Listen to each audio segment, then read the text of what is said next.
Welcome back or welcome to my channel. It is Sunshine Lorena and I am bringing you a book haul.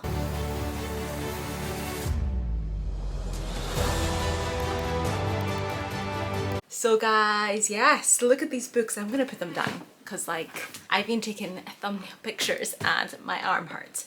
But yes, book haul. I have not posted a book haul on my channel since early December because I've been very much trying not to buy too many books. Didn't go on an official book buying ban, guys, but trying not to get as many because trying to read from my shelves, guys, trying to read books I actually own, and obviously accidental break from booktube and not reading quite as much. But you know, we have some books here. There are very specific reasons for these, like exceptions, you know, they're allowed. But I'm gonna start with the most exciting one, which was in this little bag. And guys, if you know, you know.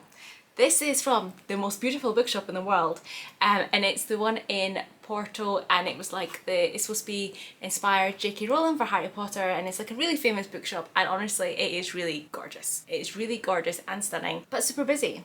I went back in February. I do have footage on my phone that I'm supposed to do a little TikTok reel, which I've not gotten around to yet, but I will at some point.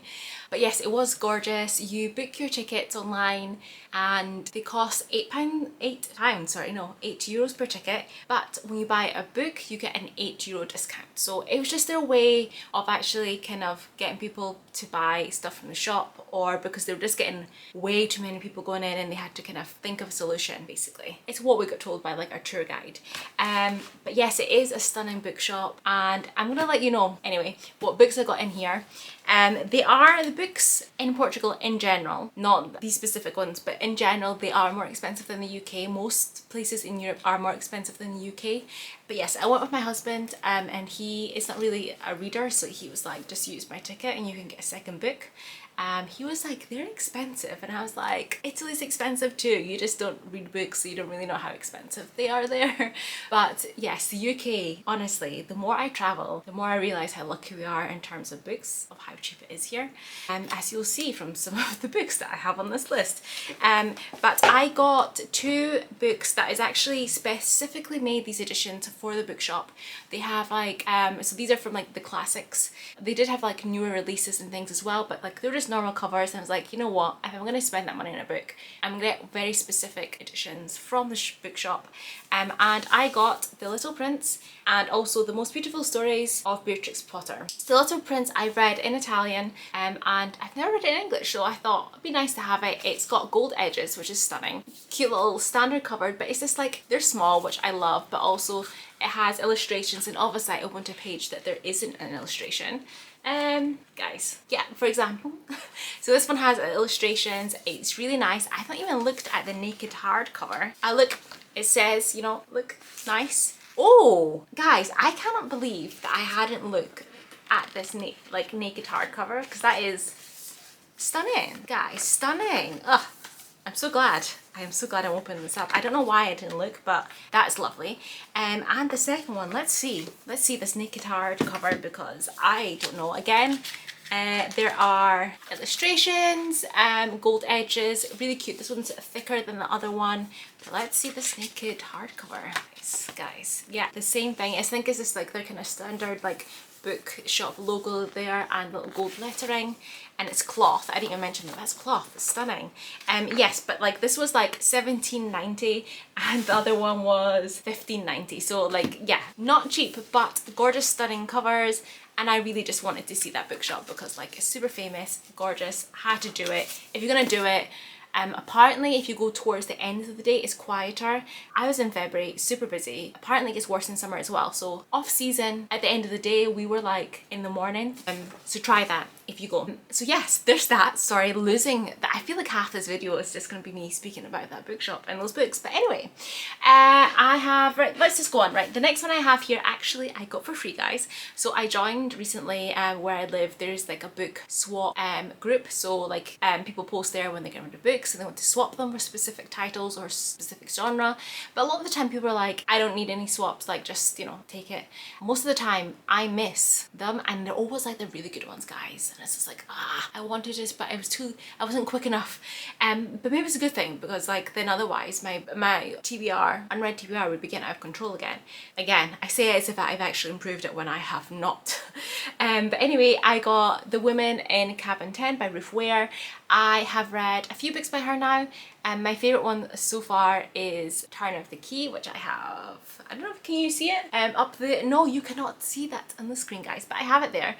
So when I saw this one posted, no one had said anything. I was like, you know what, I want to give another one a go. And it was free, guys. Free, and actually in a 10-minute walking distance from where I live, so that was just perfect. Then I have Unburied.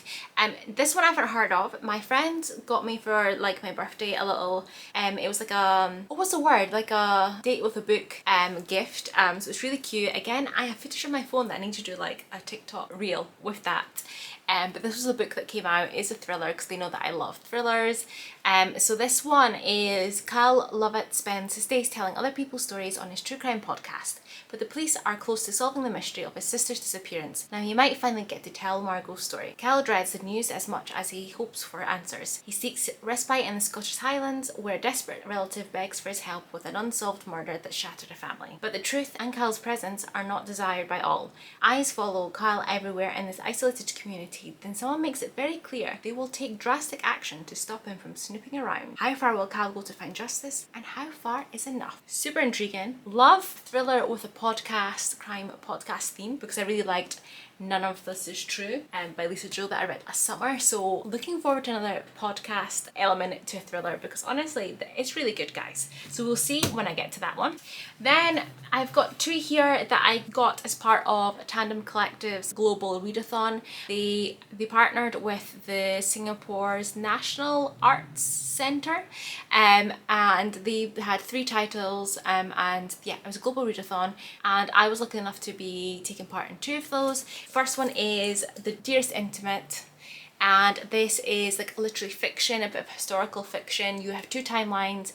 You're following the grandmother in the past, which is during the war, and then also we're following the granddaughter in the present as she's reading through her grandmother's diaries and kind of finding a lot of stuff about her grandma that she had no idea. The really interesting thing about this one is the fact that it is involving World War II, but it's not the European like storyline that we normally get in these historical fictions. Like I said, it's not full historical fiction, but normally, you know, when it involves World War II, it is the standard European side of the war, and it was very refreshing to see the perspective in Asia and a completely different perspective on the war and what was going on and how they were impacted, because honestly we don't get enough of that actually in these World War II media, like in books and films and stuff. So very refreshing to see that side of things. I did really enjoy this. I do recommend. It's a really good book. I don't want to see too much more, but the grandmother was a cross-dressing Cantonese opera singer, and her granddaughter is trapped in an abusive marriage, which is part of the theme here. So there are some trigger warnings in this, but I highly recommend. The second one is a comic graphic novel / also contains prose, very unique, and it's work-life balance. I did speak about this in my recent wrap-up. So yes, you get like the prose, and then you get some comic graphic novel kind of elements.